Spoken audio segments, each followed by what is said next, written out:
फिरोजाबाद में समाजवादी पार्टी के शिकवावाद विधायक डॉक्टर मुकेश वर्मा ने बजट पर प्रतिक्रिया व्यक्त करते हुए कहा कि योगी द्वारा पेश किए गए बजट को किसान, महिला और युवा विरोधी बताया। इसके साथ ही पिछड़ा और दलित विरोधी भी बताया।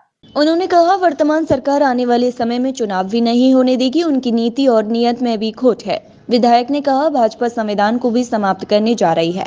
इनकी पूरी मंशा आगे चुनाव न कराने की है। उन्होंने कहा, हम भगवान राम के वंशज हैं। ऐसा कोई दिन और क्षण नहीं जाता जब हम भगवान राम को याद नहीं करते। भगवान अगर बुलाएंगे तो हम अयोध्या मंदिर जरूर जाएंगे। उन्होंने अन्य सवालों पर अपने विचार रखे। उन्होंने कहा कि आने वाले समय में भाजपा संविधान को समाप्त करके ऐसा माहौल बना रही है। भाजपा की मंशा देश में चुनाव ही नहीं कराना चाहती है। जो वर्तमान स्थिति है, उसके जो मुखिया हैं, उन मुखिया की हम मुस्कुराहट को देख रहे थे और हमने बजट एक पन्ने से लेकर प्रथम पेज से लेकर 39 पेज तक बहुत ही बारीकी के साथ बजट को देखा। सच में जब हम मुस्कुराहट उनकी मुखिया जी की देख रहे थे और हम बजट के लाइनों पर जब निगाह डाल रहे थे तो स्पष्ट रूप से उसमें दिख रहा था कि ये बजट किसान विरोधी है। और सच में जो स्टूडेंट सर्विस के लिए तैयार हैं, पढ़े लिखे बच्चे, नौकरी विरोधी है।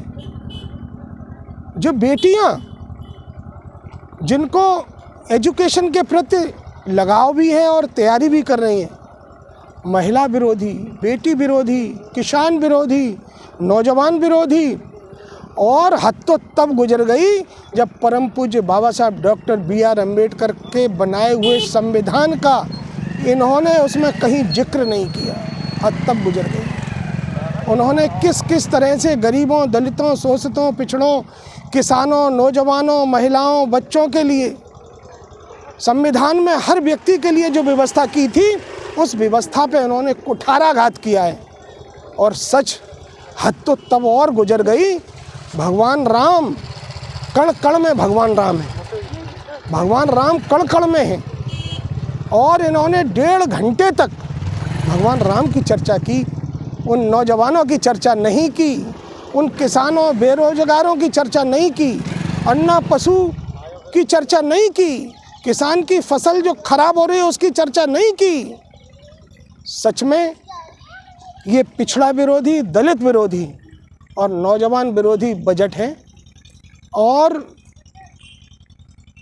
ये वर्तमान सरकार आने वाले समय में ये चुनाव भी नहीं होने देगी। इनकी नीयत में भी खोट है और नीति में भी खोट है। प्रातः दर्पण न्यूज के लिए फिरोजाबाद से मुकेश गुप्ता की रिपोर्ट।